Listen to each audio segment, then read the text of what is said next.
the oldest and most primitive part of the mind, the reservoir of basic instinct, especially sexual instincts, part of the mind that seeks immediate gratification of needs.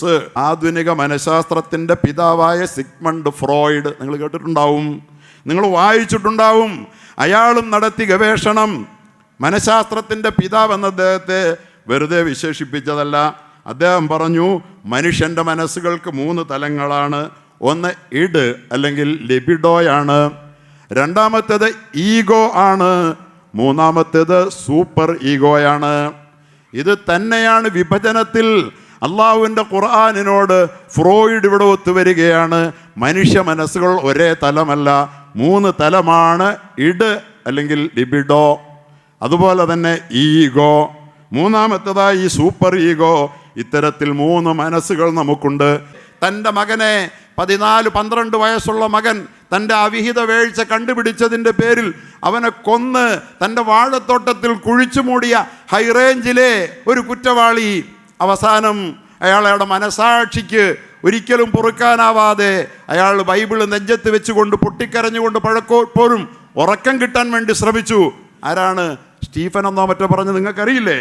അയാൾ അവസാനം പറഞ്ഞു, ആ വസ്തുത തുറന്ന് പറഞ്ഞ് ഞാൻ ജയിലിൽ ഞാൻ പിടികൊടുത്തപ്പോഴല്ലാതെ എൻ്റെ മനസ്സ് സ്വസ്ഥമായില്ല. ഇല്ല, നിന്റെ റൂഹ്, നിന്റെ സൂപ്പർ ഈഗോ എന്ന് ലോകം വിളിച്ച ഈ ആത്മാവ്, നീ തെറ്റ് ചെയ്താൽ നിന്നെ സ്വസ്ഥമായി ഉറങ്ങാൻ വിടില്ല.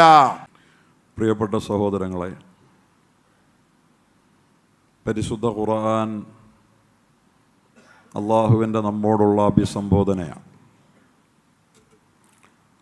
ഖുർആനിൻ്റെ ആയാത്തുകളിലൂടെ, ഖുർആനിൻ്റെ സൂറകളിലൂടെ ഒരു സത്യവിശ്വാസിയുടെ ജീവിതം എപ്പോഴും കടന്നു പോകേണ്ടതുണ്ട്.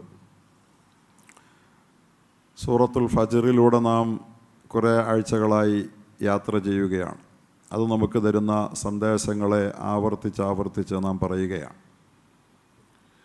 ആ സൂറ നമ്മോട് പറഞ്ഞത്, പ്രധാനമായും അതിൻ്റെ കേന്ദ്ര പ്രമേയമായിട്ടുള്ളത്, ഈ ലോക ജീവിതത്തിൽ അല്ലാഹു സുബ്ഹാനഹു വ തആല സന്തോഷം തരുമ്പോൾ ആ സന്തോഷത്തിൻ്റെ പേരിൽ മതിമറന്ന് ആഹ്ലാദിച്ച് ഇത് തൻ്റെ സാമർഥ്യമാണ്, തനിക്ക് കിട്ടിയ അംഗീകാരവും ആദരവുമാണ്, താൻ ഇതോടെ സർവവും നേടിയവനായി എന്ന ധാരണയോ, അതുപോലെ ആ അനുഗ്രഹങ്ങൾ കയ്യിൽ കിട്ടുമ്പോൾ അള്ളാഹുവിനോട് നന്ദി ചെയ്യേണ്ടതിന് പകരം നന്ദി ചെയ്യാതെ ആവുകയോ ചെയ്യരുതെന്നും, അതുപോലെ അള്ളാഹു നമ്മളിൽ നിന്ന് അനുഗ്രഹങ്ങളെ ഒരുപക്ഷെ പിൻവലിച്ചതിൻ്റെ പേരിൽ അള്ളാഹുവിനോട് പരാതിയും പരിവട്ടവുമായി അള്ളാഹുവിനെ ആക്ഷേപിച്ച് അള്ളാഹു തന്നെ കൈവിട്ടു എന്ന് പറഞ്ഞുകൊണ്ട് അള്ളാഹുവിന് നേരെ ആവലാദികളുമായി നാം ആകുകയും ചെയ്യരുത് എന്ന് നമ്മോട് പറയുകയായിരുന്നു. അതുകൊണ്ട് നിഅമത്തുകൾ, അതുപോലെ തന്നെ നമുക്കുണ്ടാകുന്ന പ്രയാസകരമായ അവസ്ഥകൾ, ആഫാത്തുകളൊക്കെ ജീവിതത്തിൻ്റെ, പ്രകൃതിയുടെ, ചരിത്രത്തിൻ്റെ അനിവാര്യമായ ഒരു ഭാഗം മാത്രമാണെന്നും ഇത്തരം വൈരുദ്ധ്യാത്മകമായ സ്ഥിതിവിശേഷങ്ങളിലൂടെയാണ് ഈ ഭൗതിക പ്രപഞ്ചം കടന്നുപോയിക്കൊണ്ടിരിക്കുന്നതും എന്ന് അള്ളാഹു ചൂണ്ടിക്കാട്ടുകയും ഭൗതിക പ്രപഞ്ചത്തിൻ്റെ ഈ പൊതുവ്യവസ്ഥയ്ക്ക് അനുരോധമായി തന്നെയാണ് ഈ ലോകത്ത് ഒരാത്മീയ വ്യവസ്ഥിതി നാം അറിഞ്ഞായാലും അറിയാതെ ആയാലും സഞ്ചരിച്ചു കൊണ്ടിരിക്കുന്നത്. ആ ആത്മീയമായ ഭൗതിക വ്യാഖ്യാനങ്ങൾക്ക് അതീതമായ ആ വ്യവസ്ഥിതിയോട് താതാത്മ്യപ്പെട്ടുകൊണ്ടല്ലാതെ നമുക്ക് മുന്നോട്ട് പോവുക സാധ്യമല്ല എന്നും അല്ലാഹു സുബ്ഹാനഹു വ തആല സൂറത്തുൽ ഫജ്റിലൂടെ വളരെ മനോഹരമായ ചേരുവകളിലൂടെ, മനോഹരമായ ക്രമീകരണത്തിലൂടെ അല്ലാഹു സുബ്ഹാനഹു വ തആല നമ്മളോട് പറഞ്ഞു തരികയുണ്ടായി. ഏറ്റവും ഒടുവിൽ അല്ലാഹു സുബ്ഹാനഹു വ തആല നമ്മളോട് പറഞ്ഞത്, ഈ സംഭവങ്ങളെല്ലാം നമ്മുടെ ജീവിതത്തിൽ വന്നു ചേരുന്നു, ഇതിൻ്റെ പരിണാമം എന്താണ്, ഇതിൻ്റെ അന്ത്യം എന്താണ്, പരിണാമഗുപ്തി എന്താണ് ഈ ലോക ജീവിതത്തിൻ്റേത് എന്ന് അല്ലാഹു സുബ്ഹാനഹു വ തആല നമ്മോട് പറഞ്ഞതാണ് നാം ഒടുവിൽ ചർച്ച ചെയ്തത്. ഈ ലോകത്ത് ശിക്ഷിക്കുന്ന സമയമായാൽ ഈ ലോകത്തെ കർമ്മങ്ങളെ നിരീക്ഷിക്കുന്ന റബ്ബ്, ഇന്ന റബ്ബക ലബിൽ മിർസാദ്, എല്ലാം രംഗനിരീക്ഷണം നടത്തി കഴിയുന്ന റബ്ബ്, എല്ലാത്തിനെയും സൂക്ഷ്മാംശങ്ങളോടുകൂടി വീക്ഷിക്കുന്ന റബ്ബ്, ആ പടച്ചവൻ അവസരങ്ങൾ നൽകിയതാവോളം ആവശ്യത്തിലേറെ എന്ന് നമുക്ക് പോലും തോന്നുമാറ് അള്ളാഹു അവസരങ്ങൾ നൽകിയിട്ട് അതിനെ ശരിയായ നിലയിൽ തിരിച്ചറിഞ്ഞുപയോഗിക്കാവുന്ന ഒരാളെ അള്ളാഹു സുബ്ഹാനഹു വ തആല പിടിച്ച് ശിക്ഷിക്കുമ്പോൾ അള്ളാഹു പറയുകയുണ്ടായല്ലോ, കല്ലാ ഇദാ ദുക്കത്തിൽ അർളു ദക്കൻ ദക്ക വജാഅ റബ്ബുക വൽ മലക്കു സഫൻ സഫാ. ഈ ഭൂമി തവിട് പൊടിയാക്കപ്പെടുന്നൊരു നിമിഷമുണ്ട്. എല്ലാ ഉയർച്ച താഴ്ചകളെയും നിമ്നോന്നതങ്ങളെയും, വൈരുദ്ധ്യാത്മകമാണ് ഈ ലോകം. ഈ ഭൂമിയുടെ ഉയർച്ച താഴ്ച വൈരുദ്ധ്യങ്ങളിൽ ആണ് ഈ ലോകത്തിൻ്റെ അലങ്കാരങ്ങളെ അള്ളാഹു സ്ഥാപിച്ചിട്ടുള്ളത്. ആ ഉയർച്ച താഴ്ചകളെല്ലാം അടിച്ചുടച്ച് അള്ളാഹു തിരശ്ചീനമാക്കിയതിന് ശേഷം ആ വേദിയിൽ അള്ളാഹു വിചാരണയ്ക്ക് നമ്മെ വയ്ക്കുമ്പോൾ അള്ളാഹുവിൻ്റെ ഒരു വരവുണ്ട്. വജാഅ റബ്ബുക്, നിങ്ങളുടെ നാഥൻ, നബിയെ താങ്കളുടെ നാഥൻ്റെ ഒരു വരവുണ്ട്. ജാഅ റബ്ബുക വൽ മലക്കു സഫൻ സഫാ. മലക്കുകളും വരും അണിയണിയായി. അവരുടെ ശ്രേണി വ്യത്യസ്തമായാണ് വിന്യസിക്കപ്പെട്ടിട്ടുള്ളത്. മലക്കുകളും ഒരേ ഗ്രേഡല്ല, വ്യത്യസ്ത ഗ്രേഡിലുള്ള മലക്കുകൾ, മുഖറബീങ്ങൾ, അള്ളാഹുവിൻ്റെ ക്യാബിനറ്റിലുള്ള, അള്ളാഹുവിൻ്റെ ഏറ്റവും കൂടുതൽ സമീപസ്ഥരായുള്ള മലക്കുകളുണ്ട്. ആ മലക്കുകൾക്ക് പിറകെ മലക്കുകൾ വതറൽ മലായികത ഹാഫീന മിൻ ഹൗലിൽ അർശി യുസബ്ബിഹൂന ബിഹംദി റബ്ബിഹിം. നബിയെ, മലായികത്തുകൾ അള്ളാഹുവിൻ്റെ സിംഹാസനത്തിനെ ചുറ്റി അവരിങ്ങനെ വരിയായി ഒന്നിനു പിറകെ ഒന്നായി അവർ നിലയുറപ്പിക്കുന്ന കാഴ്ച അങ്ങേക്ക് കാണാം. ആ മലക്കുകളുടെ സംഘം അങ്ങനെ തന്നെ അവരുടെ ബറ്റാലിയനുകളായി അവരുടെ ശ്രേണി വിന്യാസത്തിന് ഭംഗം വരാത്ത വിധം ഈ മഹാപ്രപഞ്ച സംവിധാനങ്ങളുടെ മുഴുവൻ നിയന്താക്കളായി അള്ളാഹു ചുമതലയേൽപ്പിച്ചിരിക്കുന്ന മലക്കുകളുമൊക്കെ ചേർന്ന് അള്ളാഹു അവൻ്റെ മുഴുവൻ പ്രതാപത്തോടും കൂടി എഴുന്നള്ളി ഈ ലോകത്ത് നമുക്ക് നൽകിയ ജീവിതത്തിൻ്റെ സുവർണാവസരങ്ങളെ വിചാരണയ്ക്ക് വയ്ക്കുന്ന നിമിഷം വരുമ്പോൾ ജാഅ റബ്ബുക വൽ മലക്കു സഫൻ സഫാ വജീഅ യൗമഇദിൻ ബിജഹന്നം. അന്ന് കൺമുമ്പിലായി നരകം സ്ഥാപിക്കപ്പെട്ടിട്ടുണ്ടാവും. നരകം കണ്ടുകൊണ്ടുള്ള വിചാരണയാണ്. നരകത്തെ അല്ലാഹു തആല അപ്പോൾ മുമ്പിൽ സ്ഥാപിച്ചിട്ടുണ്ടാവും. ഇടിഞ്ഞുടഞ്ഞ് തവിടുപൊടിയായ ഈ ലോകത്ത് നിന്ന് നരകം രൂപപ്പെട്ടിട്ടുണ്ടാവും. പ്രാഥമിക സ്വർഗവും നുസുൽ എന്ന് പറയുന്ന അതിഥി സൽക്കാരത്തിൻ്റെ റിസപ്ഷൻ സ്വർഗവും ഇവിടെ രൂപപ്പെട്ടിട്ടുണ്ടാവും. നുസുൽ, കടന്നു വരുന്നവരെ സ്വാഗതം ചെയ്യാനുള്ള പ്രാഥമിക സൽക്കാരമായ നുസുലും മിൻ ഗഫൂറുർ റഹീം എന്ന സ്വർഗവും ഇവിടെ രൂപപ്പെട്ടിട്ടുണ്ടാവും. അതുപോലെ തന്നെ ഭൗമ നരകവും പ്രാഥമിക നരകവും ഇവിടെ രൂപപ്പെട്ടിട്ടുണ്ടാവും.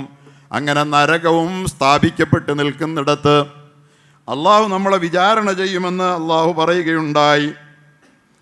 യതദക്കറുൽ ഇൻസാൻ വഅന്നാ ലഹു ദിക്റാ. ഓർമ്മയില്ലെന്നോ മറന്നുപോയെന്നോ പറയാനാവാത്ത വിധം അവൻ്റെ ജീവിതത്തിൽ അവൻ ചെയ്ത മുഴുവൻ കർമ്മങ്ങളും അവൻ്റെ ഓർമ്മകളിൽ അന്നോടെ ആ നിമിഷങ്ങളിൽ തെളിഞ്ഞു വരും. ഒന്ന് ഓർത്തെടുക്കാൻ വേണ്ടി നമ്മൾ ഒരുപാട് കൊതിച്ചിട്ടുള്ള പൂർവകാല ഓർമ്മകൾ, മറഞ്ഞും മങ്ങിയും കിടക്കുന്ന ഓർമ്മകൾ അന്ന് ഒരു മടിയുമില്ലാതെ ചുരുളഴിഞ്ഞ്, ഒരു സാഹസമേതുമില്ലാതെ ചുരുളഴിഞ്ഞ് നമ്മുടെ മുമ്പിലേക്ക് ഓർമ്മകളായി ജ്വലിച്ചു വരും. യതദക്കറുൽ ഇൻസാൻ വഅന്നാ ലഹു ദിക്റാ. എവിടെ നിന്നാണെല്ലാം ഈ ഓർമ്മകളുടെ എല്ലാം ഇരമ്പിയാർത്തുള്ള വരവ്. അള്ളാഹു പറയുകയാണ്, യഖൂലു യാ ലൈതനീ ഖദ്ദംതു ലിഹയാതി. ഈ പ്രകൃതിയുടെ വൈരുദ്ധ്യാത്മകതകളുടെ നടുവിൽ പ്രകൃതിയെയും ചരിത്രത്തെയും വ്യക്തിയെയും സമഷ്ടിയെയും ഒക്കെ സഞ്ചരിപ്പിച്ച അള്ളാഹു അവനെ അവസാനം നന്മ തിന്മ എന്ന ഈ വൈരുദ്ധ്യങ്ങളുടെ വിചാരണയ്ക്ക് വയ്ക്കുന്ന നിമിഷത്തിൽ അപ്പോൾ അവൻ താനെ പറഞ്ഞു പോകും, യാ ലൈതനീ ഖദ്ദംതു ലിഹയാതി. ജീവിതത്തിന് വേണ്ടി ഞാൻ മുൻകൂർ വല്ലതും നിക്ഷേപിച്ചിരുന്നെങ്കിൽ. ജീവിതം നമ്മൾ പറയുകയുണ്ടായി. ജീവിതം അതാണ്. ഇത് ജീവിതമല്ലെന്നറിയുന്ന നിമിഷമാണത്. ഖദ്ദംതു ലി ഹയാത്തി, ജീവിതത്തിന് വേണ്ടി വല്ലതും ചെയ്തിരുന്നെങ്കിൽ, ഇത് ജീവിതമല്ലെന്നാണ് അറിയുക. അത്രയും വലിയ ഒരു ലോകം നമ്മുടെ മുമ്പിൽ തുറക്കപ്പെടുമ്പോൾ ഫയൗമൈദിൻ ലാ യുഅദ്ദിബു അദാബഹു അഹദ്, അന്ന് അള്ളാഹു ശിക്ഷിക്കുന്നത് പോലെ ശിക്ഷിക്കുന്നവൻ ആരും ഉണ്ടാവില്ല. വലാ യൂസിഖു വസാഖഹു അഹദ്, അന്ന് അള്ളാഹു പിടിച്ചു കെട്ടും പോലെ പിടിച്ചു കെട്ടാനും ഒരുത്തനും ഉണ്ടാവില്ല. അന്ന് അള്ളാഹുവിൻ്റെ എല്ലാ ഗൗരവഭാവങ്ങളും ഗാംഭീര്യങ്ങളും അതിൻ്റെ മുഴുവൻ ഉജ്ജ്വല പ്രഭാവത്തിൽ പ്രകാശിതമാകുന്ന നിമിഷമാണത്. അള്ളാഹു അന്നവിടെ ദാക്ഷിണ്യം കാണിക്കുകയില്ല. ദാക്ഷിണ്യത്തിൻ്റെ ലോകമുണ്ടായിരുന്നു, റഹ്മാനിയത്തിൻ്റെ ലോകം. അവിടെ തിരുത്താൻ ആവോളം അവസരം നൽകിയവൻ. എന്നാൽ റഹീമിയത്തിൻ്റെ ലോകത്താണ് ഇനി ദാക്ഷിണ്യം കാണിക്കാൻ അള്ളാഹു മനസ്സ് കാണിക്കാത്ത ഒരു സമയമാണ്. അന്ന് അള്ളാഹു പിടിച്ചാൽ വല്ലാത്ത പിടുത്തമായിരിക്കുമെന്ന് നിങ്ങൾ ഓർത്തോളൂ. അള്ളാഹുവിൻ്റെ കൺട്രോളിൽ, കബിളയിൽ നിങ്ങൾ അമർന്നിരിക്കുന്നവരാണ് എന്ന് അള്ളാഹു ഓർമ്മിപ്പിക്കുകയാണ്. അതുകൊണ്ട് നിങ്ങളെ അള്ളാഹു താല അന്ന് ശിക്ഷിക്കുന്ന ശിക്ഷ പോലെ ആരും ശിക്ഷിക്കില്ല.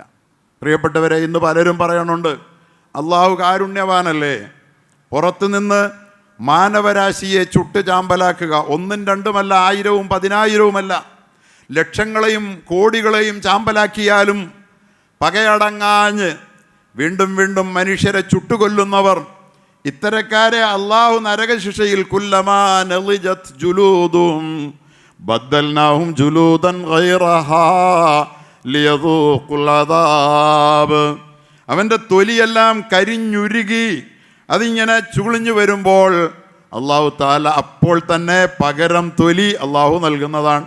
തൊലിയാണ് വേദന അനുഭവിക്കേണ്ടുന്ന കേന്ദ്രമെന്ന് ഇന്ന് ലോകത്തിനറിയാം. തൊലി പെട്ടെന്ന് പൊടുന്നനെ നരകാഗ്നിയിൽ കരിഞ്ഞമരുമ്പോൾ അള്ളാഹു പുതിയ തൊലി കെടുത്തുകൊണ്ട് വീണ്ടും അവനെ കരിയലിൻ്റെ രുചി അനുഭവിപ്പിക്കും. ഇത്രയും ക്രൂരനോ അള്ളാഹു, അല്ലേ? എന്നപ്പോൾ പലരും ചോദിച്ചേ, അള്ളാഹ്ക്ക് അത്രയ്ക്കാകാമാകും കഴിയുമോ? റഹ്മാനായ പടച്ചവന് അതാരോടാണ് ചെയ്യുന്നതെന്ന് ഇന്ന് നാം ഇസ്രയേലിൽ കാണുകയാണ്, ഇന്ന് നാം അമേരിക്കയിൽ കാണുകയാണ്. ചരിത്രത്തിൽ നാം പല അഹങ്കാരികളിലും ധിക്കാരത്തിലും കണ്ടു. മനുഷ്യനെ തീയിലിട്ട് ചുടാൻ അശേഷം മടിയില്ലാത്തവർ. ഗുജറാത്തിൽ നാം കണ്ടു, ഗർഭിണിയുടെ ഭ്രൂണം കുത്തിയെടുത്ത് ശൂലത്തിൽ കുത്തി നിർത്തിയിട്ട് പെട്രോൾ ഒഴിച്ചിട്ട കുഞ്ഞിനെ കത്തിക്കുമ്പോൾ ആർ തട്ടഹസിക്കുന്ന പിശാചുക്കളെ എന്താണ് ചെയ്യേണ്ടത്? നീതിമാനായ ഒരു റബ്ബ് ചെയ്യേണ്ടത് എന്താണ്? പറയല്ലോ, അള്ളാഹ്ക്ക് കരുണയില്ലാത്തതുകൊണ്ടല്ലേ ഇങ്ങനെ വലിയ ശിക്ഷിക്കുന്നതെന്ന്.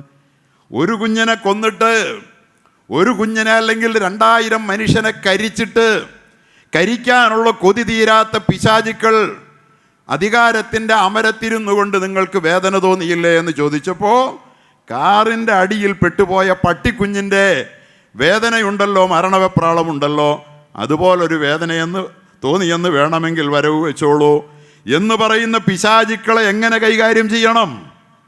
അവിടെയാണ് അള്ളാഹു അനീതി കാണിക്കുന്നവനല്ല. കരിച്ചാലും കരിച്ചാലും കൊതി തീരാത്തവർ മനുഷ്യ ജീവനെ, അവരെ അല്ല കരിച്ച് തന്നെയാണ് അവൻ്റെ കൊതി തീർക്കുക എന്ന് അള്ളാഹു പറയുകയാണ്. അന്ന് അള്ളാഹു പറയുന്നില്ല ഞാൻ വല്ലാത്ത കരുണക്കാരനാ, അന്ന് നിങ്ങളെ ഞാനങ്ങ് എൻ്റെ കാരുണ്യത്തിന് നിനക്ക് കരുണയില്ലേ എന്നൊന്നും എൻ്റെ നേരെ വിരൽ ചൂണ്ടി ചോദിച്ചു കളയാമെന്ന് നിങ്ങളാരും കരുതണ്ട.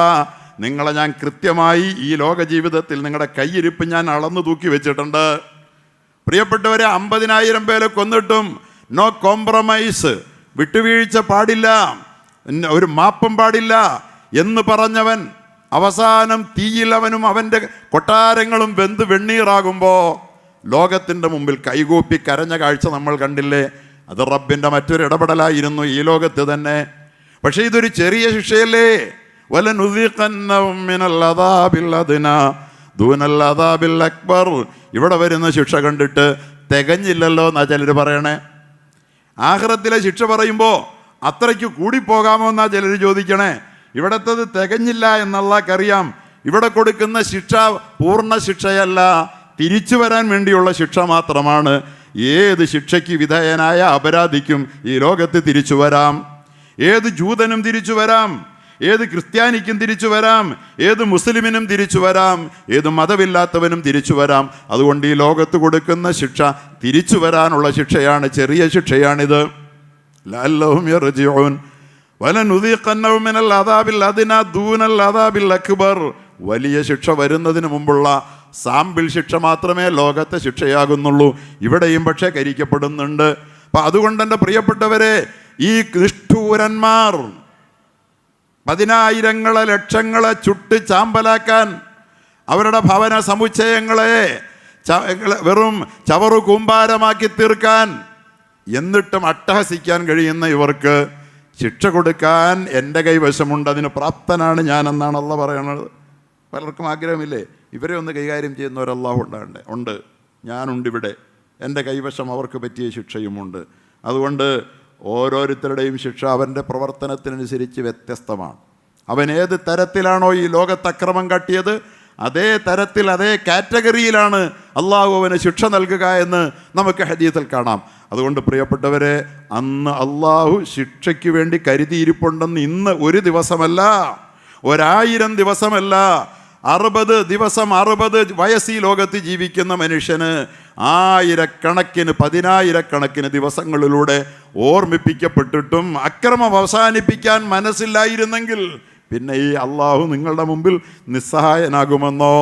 വയൗമഇദിൻ ലാ യുഅദ്ദിബു അദാബഹു അഹദ്. അന്ന് അള്ളയെ പോലെ ശിക്ഷിക്കുന്നവൻ ആരും ഉണ്ടാവില്ല.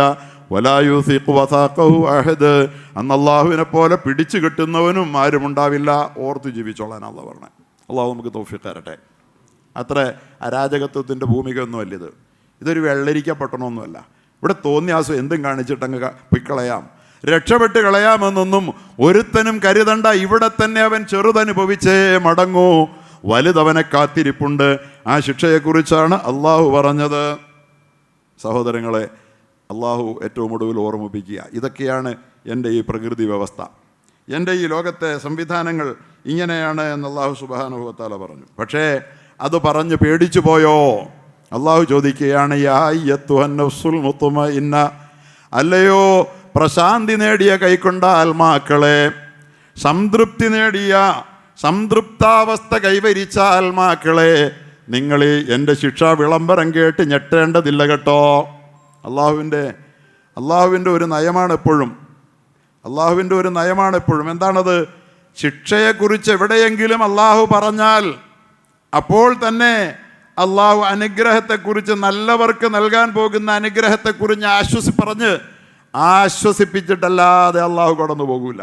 ഇവിടെ അള്ളാഹുവിൻ്റെ കടുത്ത ശിക്ഷയെക്കുറിച്ച് പടച്ചവൻ പറഞ്ഞു വാ മുറുക്കിയില്ല. അപ്പോൾ തന്നെ റബ്ബ് പറയുകയാണ്, യാ അയ്യത്തുഹൻ നഫ്സുൽ മുത്മഇന്ന, അല്ലയോ സംതൃപ്താത്മാവേ, പ്രശാന്തി കൈവരിച്ച ആത്മാവേ, മുത്മഇന്നത്തിൻ്റെ ആത്മാവേ, നഫ്സേ, ഇർജിഇ ഇലാ റബ്ബിക്കി, നിന്റെ റബ്ബിലേക്ക് നീ തിരിച്ചു വന്നോളൂ, നീ നിന്റെ റബ്ബിലേക്ക് തിരിച്ചു വന്നോളൂ. റാളിയത്തം മർളിയ, തൃപ്തനായി വന്നോളൂ, പൂർണ്ണ തൃപ്തിയോടെ. മർളിയ, നിന്റെ റബ്ബ് നിന്നിൽ തൃപ്തനാണ്, നീ നിന്റെ റബ്ബിലും തൃപ്തനാണ്. ആ മട്ടിൽ നിനക്ക് മടങ്ങി വരാൻ ഉള്ള അവസരമാണിത്, വന്നോളൂ, സ്വാഗതം. അപ്പോൾ ഈ പേടിയൊന്നും, ഈ ആശങ്കകളൊന്നും, ലാ ഖൗഫുൻ അലൈഹിം വലാ ഹും യഹ്സനൂൻ, അവർക്ക് വിട്ടേച്ചു പോകുന്നതിനെ കുറിച്ചുള്ള ദുഃഖവും വേണ്ട, വരാൻ പോകുന്നതിനെ കുറിച്ചുള്ള ഭീതിയും വേണ്ട. അങ്ങനെയായത്വ നഫ്സുൽ മുത്മഇന്ന, സംതൃപ്തി നേടിയ ആത്മാവേ. ആത്മാക്കൾ അങ്ങനെയാണ്. ആത്മാവ് സംതൃപ്താവസ്ഥയിലേക്ക് എത്തുക എന്ന് പറയുന്ന ഒരു തീവ്രയജ്ഞ പരിപാടിക്ക് വേണ്ടി ഈ ലോകത്തേക്ക് നിയോഗിക്കപ്പെട്ടവരാണ് നമ്മളെല്ലാവരും. പ്രിയപ്പെട്ട സഹോദരങ്ങളെ, ഈ ലോകത്ത് നമ്മുടെ മനസ്സിന് സംതൃപ്തി ലഭിക്കുന്നത് എവിടെയാണ്? മുത്മഇന്നത്തായ മനസ്സ്. 3 തരം നഫ്സുകളെക്കുറിച്ച്, മനസ്സുകളെക്കുറിച്ച് പടച്ച തമ്പുരാൻ പരിശുദ്ധ ഖുർആനിൽ പറയുന്നുണ്ട്. 3 തരം മനസ്സുണ്ട്. ഈ 3 തരം മനസ്സുകളിൽ ഒന്ന് അല്ലാഹു പറയുന്നത്, യാ ഉമാ ഉബർരിഉ നഫ്സി ഇന്നൻ നഫ്സ ലഅമ്മാറത്തും ബിസ്സൂ, ഞാൻ എൻ്റെ ആത്മാവിനെ കുറ്റവിമുക്തനാക്കുന്നില്ല, എൻ്റെ ആത്മാവ് പരിശുദ്ധനാണെന്ന് ഞാൻ പറയില്ല. ഇന്നൻ നഫ്സ ലഅമ്മാറത്തും ബിസ്സൂ, തീർച്ചയായും മനുഷ്യ മനസ്സ് തിന്മകൾക്ക് ധാരാളം പ്രേരിപ്പിക്കുന്ന മനസ്സാണ് ഒരിടത്തുള്ള പറയുന്നുണ്ട്, യൂസുഫ് നബിയുടെ വാക്കായിട്ട്. മറ്റൊരു ഭാഗത്ത് അല്ലാഹു തആല പറയുന്നുണ്ട്, ലാ ഉഖ്സിമു ബിയൗമിൽ ഖിയാമ വലാ ഉഖ്സിമു ബിന്നഫ്സിൽ ലവ്വാമ. ലാ ഉഖ്സിമു, ഞാൻ ആണയിട്ട് പറയുന്നു, കുറ്റപ്പെടുത്തുന്ന മനുഷ്യ മനസ്സിനെ കൊണ്ട് ഞാൻ ആണയിട്ട് പറയുന്നു, ലൗവാമത്തായ മനസ്സ് രണ്ടാമത്തെ നഫ്സ്. മൂന്നാമതൊരു മനസ്സുണ്ട്, ആ മനസ്സിൻ്റെ പേരാണ് യാ അയ്യത്തുഹൻ നഫ്സുൽ മുത്മഇന്ന, സംതൃപ്താവസ്ഥ കൈവരിച്ച ആത്മാവേ. ഈ മൂന്ന് മനുഷ്യ മനസ്സിന് ഈ മൂന്ന് സ്ഥിതിഗതികളുണ്ട് എന്ന് പരിശുദ്ധ ഖുർആൻ 3 വാക്കുകളിലൂടെ അമ്മാറ, ലൗവാമ, മുത്മഇന്ന എന്ന് പരിശുദ്ധ ഖുർആനിൽ പരിചയപ്പെടുത്തുമ്പോൾ ആധുനിക മനഃശാസ്ത്രത്തിൻ്റെ പിതാവായ സിഗ്മണ്ട് ഫ്രോയിഡ് നിങ്ങൾ കേട്ടിട്ടുണ്ടാവും, നിങ്ങൾ വായിച്ചിട്ടുണ്ടാവും. അയാളും നടത്തി ഗവേഷണം. മനഃശാസ്ത്രത്തിൻ്റെ പിതാവ് എന്ന അദ്ദേഹത്തെ വെറുതെ വിശേഷിപ്പിച്ചതല്ല. അദ്ദേഹം പറഞ്ഞു, മനുഷ്യൻ്റെ മനസ്സുകൾക്ക് 3 തലങ്ങളാണ്. ഒന്ന് ഇഡ് അല്ലെങ്കിൽ ലിബിഡോയാണ്, രണ്ടാമത്തേത് ഈഗോ ആണ്, മൂന്നാമത്തേത് സൂപ്പർ ഈഗോയാണ്. ഇത് തന്നെയാണ് വിഭജനത്തിൽ അള്ളാഹുവിൻ്റെ ഖുർആനിനോട് ഫ്രോയിഡ് ഇവിടെ ഒത്തുവരികയാണ്. മനുഷ്യ മനസ്സുകൾ ഒരേ തലമല്ല, 3 തലമാണ്. ഇഡ് അല്ലെങ്കിൽ ലിബിഡോ, അതുപോലെ തന്നെ ഈഗോ, മൂന്നാമത്തേതായി ഈ സൂപ്പർ ഈഗോ. ഇത്തരത്തിൽ 3 മനസ്സുകൾ നമുക്കുണ്ട്. പ്രിയപ്പെട്ട സഹോദരങ്ങളെ, ഈ ലോകത്ത് അള്ളാഹു സുബ്ഹാനഹു വ തആല ഇഡ് എന്ന് പറയുന്ന അമ്മാറയായിട്ടുള്ള ഒരു മനസ്സിനെ നമ്മുടെ ഉള്ളിൽ നിക്ഷേപിച്ചിട്ടുണ്ട്. എന്താണ് ഇതിനർത്ഥം എന്നറിയാമോ?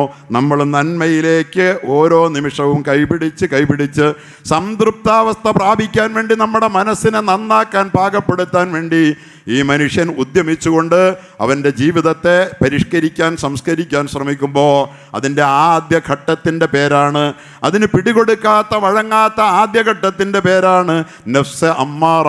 തെറ്റിന് വല്ലാതെ പ്രേരിപ്പിക്കും, മദ്യപിക്കാൻ, വ്യഭിചരിക്കാൻ, അങ്ങനെ പലതിനും എല്ലാ തെറ്റിനും മനുഷ്യനെ പ്രേരിപ്പിച്ചുകൊണ്ട് നന്മയിലേക്ക് ചുവടുവെക്കാൻ നമ്മളെ അനുവദിക്കാത്ത, പലിശ വാങ്ങാൻ, അഴിമതി നടത്താൻ, പണം പെരുപ്പിക്കാൻ, അവകാശികളുടെ അവകാശം നേരത്തെ പറഞ്ഞ പോലെ കൊടുക്കാതിരിക്കാൻ, അഗതിയെ കാണാതിരിക്കാൻ, അതുപോലെ തന്നെ അനാഥയെ പരിഗണിക്കാതിരിക്കാൻ, അവകാശികൾക്ക് കൊടുക്കാതിരിക്കാനൊക്കെ നമ്മെ പ്രേരിപ്പിക്കുന്ന ആനിമൽ ഇൻസ്റ്റിങ്ക്റ്റ്, മൃഗവാസനയുടെ പ്രചോദനത്തിൽ നമ്മളെ പിടിച്ചു കെട്ടാൻ ശ്രമിക്കുന്ന ഈ മാനസിക വ്യക്തിയെക്കുറിച്ചാണ് അള്ളാഹു പറയുന്നത് നഫ്സുൽ അമ്മാറ. തെറ്റിന് മാത്രം ശക്തമായി പ്രേരണ നൽകുന്ന ഈ പ്രാഥമിക അവസ്ഥ. മനുഷ്യൻ്റെ തുടക്കം അങ്ങനെയാണ്, ഈ പ്രാഥമിക അവസ്ഥ. ഇതിനെയാണ് ഫ്രോയിഡ് പറഞ്ഞത് the oldest and most primitive part of the mind, the reservoir of basic instinct, especially sexual instincts. ലൈംഗിക ചേതനകൾ നമ്മളെ പുറകിൽ നിന്ന് പിടിച്ചു വലിക്കും. നീ എന്തിനാണ് ഇതിനെ മറികടക്കാൻ പോകുന്നു ചോദിക്കും.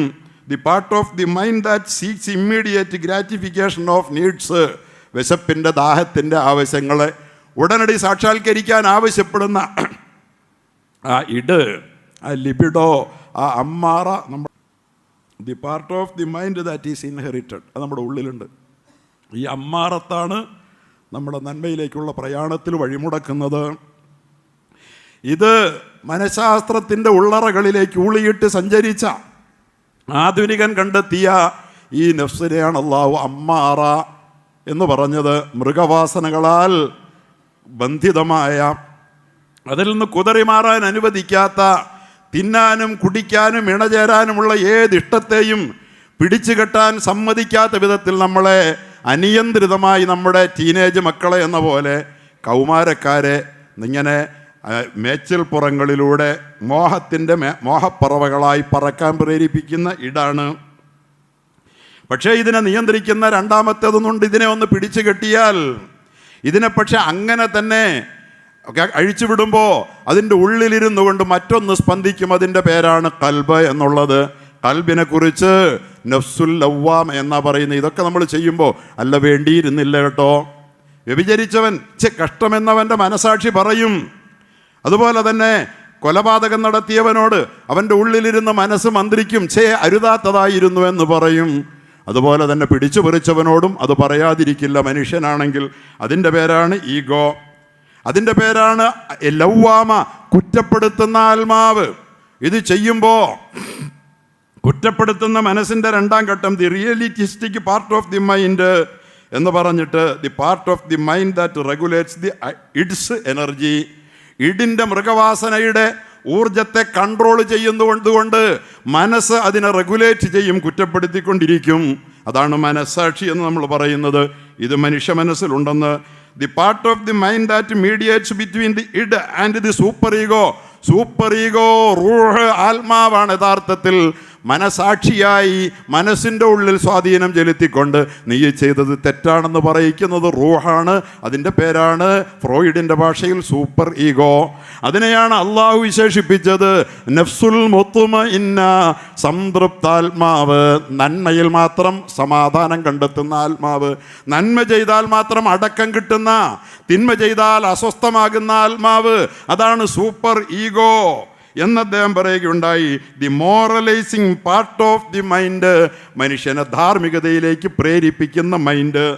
ധാർമ്മികത അള്ളാഹ്ക്കും ഇസ്ലാമിനും മുസ്ലിങ്ങൾക്കും മാത്രമേ ഉള്ളതെന്ന് പറഞ്ഞുകൊണ്ട് അപ്പോൾ കിഴങ്ങന്മാർ നടക്കണേ, യുക്തിവാദിയാണെന്നും പറഞ്ഞുകൊണ്ട്. ഭൗതിക ശാസ്ത്രത്തിൻ്റെ പിതാവായ സിഗ്മണ്ട് ഫ്രോയിഡ് സൂപ്പർ യുഗയെ പറഞ്ഞത് ഇത് moralising part of the mind, the part of the mind that is governed by morals and societal compasses. സാമൂഹിക അതിർവരമ്പുകളിൽ മനുഷ്യനെ പിടിച്ചു നിൽക്കാൻ പ്രേരിപ്പിക്കുന്ന, ധാർമ്മികതയാൽ നിയന്ത്രിക്കുന്ന, ഭരിക്കുന്ന സൂപ്പർ ഈഗോ എന്ന റൂഹുണ്ട്. ആ റൂഹിന്, ഈ ആനിമൽ ഇൻസ്റ്റിങ്ക്റ്റിന് ഇടിനൊത്ത് പ്രവർത്തിക്കുന്ന മനസാക്ഷി അംഗീകരിക്കാൻ പറ്റില്ല. ഇത് രണ്ടും പ്രഷർ ചെലുത്തുന്നതിൻ്റെ പേരാണ് ഈഗോ, മൈൻഡ്, മനസ്, കൽബ്. മുകളിൽ നിന്നുള്ള സൂപ്പർ ഈഗോ, മുത്മഇന്നത്തായ മനസ്സും താഴെ നിന്നുള്ള മൃഗവാസന, ഇടും, രണ്ടും ഒരുപോലെ തന്നെ സ്വാധീനം ചെലുത്തുമ്പോൾ ഇതിൻ്റെ ഇടയിലുള്ള സംഘർഷത്തിലാണ് മനുഷ്യൻ. ഏതാണ് വിജയിക്കുന്നത് എന്നതാണ് മനുഷ്യൻ്റെ ഭാവി ഭേദയത്തിന് ഇപ്പറഞ്ഞ അള്ളാഹു നിശ്ചയിച്ച വിലയിടുന്നത്. മനുഷ്യൻ്റെ മാർക്ക് എവിടെയാ? എത്ര ഭംഗിയായിട്ടാണ് അള്ളാഹു ഈ മനഃശാസ്ത്ര വിഭജനം നടത്തി നമ്മെ പഠിപ്പിച്ചു തന്നത്. എത്ര മനോഹരമായിട്ടാണ്. ഇപ്പം ആധുനിക മനഃശാസ്ത്രത്തിൻ്റെ പിതാവ് ഇത് പറഞ്ഞപ്പോൾ അയാൾക്ക് വിഭജനം നടത്താനേ കഴിഞ്ഞുള്ളൂ. പക്ഷേ അതിനെ എങ്ങനെയാണ് അവയുടെ പെരുമാറ്റ ചട്ടത്തിനനുസരിച്ച് പ്രവർത്തിച്ചിട്ട് മനുഷ്യൻ യഥാർത്ഥത്തിൽ ഉയരേണ്ടതെന്ന് പറയാൻ അയാളുടെ മുമ്പിൽ ഒരേ ഉപായങ്ങളുമില്ല. പക്ഷേ അള്ളാഹു സൃഷ്ടാവാണ്, അവൻ ഖാലിഖാണ്, അവനെല്ലാം നമ്മെ പഠിപ്പിക്കുകയാണ്. The part of the mind that is source of moral censorship. ഇതൊക്കെ സത്യത്തിൽ ഖുർആനും ഹദീസിൻ്റെയും വാക്കുകളിലല്ലേ അയാൾ എഴുതി വെച്ചിരിക്കുന്നത്. മോറൽ സെൻസർഷിപ്പിൻ്റെ ഒരു പാർട്ടുണ്ട് ലോകത്ത്, മനുഷ്യൻ്റെ മനസ്സുകളിൽ. അത് സൂപ്പർ ഈഗോയാണ്. അതാണ് യഥാർത്ഥത്തിൽ നന്മ ചെയ്യുമ്പോൾ സംതൃപ്തമാവുന്ന, തിന്മ ചെയ്യുമ്പോൾ അസ്വസ്ഥപ്പെടുന്ന, ഉറക്കം കിട്ടാതെ തൻ്റെ മകനെ, 14-12 വയസ്സുള്ള മകൻ തൻ്റെ അവിഹിത വേഴ്ച കണ്ടുപിടിച്ചതിൻ്റെ പേരിൽ അവനെ കൊന്ന് തൻ്റെ വാഴത്തോട്ടത്തിൽ കുഴിച്ചു മൂടിയ ഹൈറേഞ്ചിലെ ഒരു കുറ്റവാളി, അവസാനം അയാളുടെ മനസാക്ഷിക്ക് ഒരിക്കലും പൊറുക്കാനാവാതെ അയാൾ ബൈബിള് നെഞ്ചത്ത് വെച്ചുകൊണ്ട് പൊട്ടിക്കരഞ്ഞുകൊണ്ട് പഴക്കപ്പോഴും ഉറക്കം കിട്ടാൻ വേണ്ടി ശ്രമിച്ചു. ആരാണ്? സ്റ്റീഫൻ എന്നോ മറ്റോ പറഞ്ഞ് നിങ്ങൾക്കറിയില്ലേ? അയാൾ അവസാനം പറഞ്ഞു, ആ വസ്തുത തുറന്ന് പറഞ്ഞ് ഞാൻ ജയിലിൽ ഞാൻ പിടികൊടുത്തപ്പോഴല്ലാതെ എൻ്റെ മനസ്സ് സ്വസ്ഥമായില്ല. ഇല്ല, നിന്റെ റൂഹ്, നിന്റെ സൂപ്പർ ഈഗോ എന്ന് ലോകം വിളിച്ച ഈ ആത്മാവ്, നീ തെറ്റ് ചെയ്താൽ നിന്നെ സ്വസ്ഥമായി ഉറങ്ങാൻ വിടില്ല. വ്യഭിചരിച്ചവൻ സ്വസ്ഥനാണെന്ന താൽക്കാലിക സുഖം, അത്തിരി കഴിയുമ്പോൾ അവന് സങ്കട. വേണ്ടെന്ന് വെച്ചവനോ അവന് തൽക്കാലം ആ സുഖം വെടിഞ്ഞെന്നേ ഉള്ളൂ, വലിയ സന്തോഷമാ. കള്ളു കുടിച്ചവന് സന്തോഷമാണ്, താൽക്കാലിക സന്തോഷമാ. അത് കഴിഞ്ഞാൽ അവൻ അസ്വസ്ഥതയുടെ തടവറയിലാണ്. അവരല്ലേ ആത്മഹത്യകളിൽ അഭയം പ്രാപിക്കുന്നത്. അതുകൊണ്ട് നന്മ കൊണ്ട് ശാന്തമാകുന്ന ഒരാത്മാവുണ്ട് നമുക്ക്. ആ ആത്മാവിനെയാണ് ഇവിടെ എൻ്റെ റബ്ബ്, നിങ്ങളുടെ റബ്ബ് അഭിസംബോധന ചെയ്യുന്നത്. യാ അയ്യത്തുഹൻ നഫ്സുൽ മുത്മഇന്ന, നന്മ ചെയ്ത് സംതൃപ്താവസ്ഥ കൈവരിച്ച റൂഹേ, ആത്മാവേ ഇർജി, വന്നോളൂ. ഇബിഡിനെ മറികടന്ന് ഈഗോയിൽ അത് സ്വാധീനം ചെലുത്തുന്നതിനെ അതിജീവിച്ച് സൂപ്പർ ഈഗോ അഥവാ റൂഹ് പറഞ്ഞത് കേട്ട് കൽബിൻ്റെ വിളിക്കൊത്ത് പ്രവർത്തിച്ച ആത്മാവേ ഇർജി, വന്നോളൂ. നിനക്ക് വേണ്ടി ഞാൻ ഒരുക്കി വെച്ചിരിക്കുന്ന സമ്മാനങ്ങൾ മാലാ ഐനുൻ റഅത്ത്, ഒരു കണ്ണും കണ്ടിട്ടില്ലാത്തതാ, വലാ ഉദുനുൻ സമിഅത്ത്, ഒരു കാതും കേട്ടിട്ടില്ലാത്തതാ, വലാ ഖതറ ബിബാലി ബഷർ, ഒരു മനുഷ്യൻ്റെയും ഭാവനയിനി ആകാശം മുട്ട വളർന്നാലും അവൻ്റെ ഭാവനയിൽ ഒതുങ്ങാത്ത ഹൈടെക്കാണ്. വരൂ, നിൻ്റെ ആത്മാവിന് പാകമായതാ. എൻ്റെ സഹോദരങ്ങളെ, അള്ളാഹു നമ്മുടെ ജീവിതത്തെ എത്ര മനോഹരമായിട്ടാണ് ഇത്തരത്തിൽ പരിചയപ്പെടുത്തി തരുന്നത്. അള്ളാഹുവിൻ്റെ റസൂലിനോട് ചോദിച്ചു, എന്താണ് പാപമെന്ന് ചോദിച്ചപ്പോൾ മുഹമ്മദ് റസൂലുള്ള പറഞ്ഞു, ഇസ്തഫ്തി ഖൽബക, അത് നിന്റെ കൽബ് തന്നെ പറഞ്ഞോളും. പാപമേത്, പാപരഹിതമല്ല, തെറ്റേത്, തിന്മയേത്, നന്മയേതെന്ന് ഞാൻ എന്തിനു പറയണം? നിന്റെ കൽബിന് അതിന് ശേഷി അല്ല വെച്ചിട്ടുണ്ട്. ഇസ്തഫ്തി കൽബക്ക, കൽബിനോട് ഫത്വ ചോദിക്കൂ. ഇസ്തഫ്തി കൽബക്ക, റസൂലിന്റെ വാക്ക, കൽബിനോട് ഫത്വ ചോദിക്കൂ. എന്നിട്ട് റസൂലുള്ള പറഞ്ഞു, അൽബിറു മത്മഅന്നത് ബിഹി നഫ്സു, നന്മ ഏതൊരു കാര്യം ചെയ്തിട്ടപ്പോഴാണോ നിന്റെ മനസ്സിന് സമാധാനം കിട്ടിയത്, അതാണ് നന്മ, വേറൊന്നും ഞാൻ പറയുന്നില്ല. വൽ ഇസ്മു മാ ഹാക ബിഹി നഫ്സുക, ഏത് ചെയ്തപ്പോഴാണോ നിന്റെ മനസ്സ് എപ്പോഴാണോ അസ്വസ്ഥമായത്, ഏത് കാര്യം ചെയ്തതിൻ്റെ പേര് അത് ഓർത്തിട്ടാണോ നിന്റെ മനസ്സിന് ഉറക്കം നഷ്ടപ്പെടുന്നത്, മനസ്സിൽ ചൊറിച്ചിൽ, ഹാക ബിഹി നഫ്സു, അസ്വസ്ഥത അടങ്ങാതെ പോകരുത്, ഏതേത് കാര്യങ്ങളുടെ പേരിലാണ്, അതൊക്കെ തെറ്റാണ്. നിന്റെ മനസ്സിൽ ഞാൻ അതിൻ്റെ അറിവ് വെച്ചിട്ടുണ്ട്.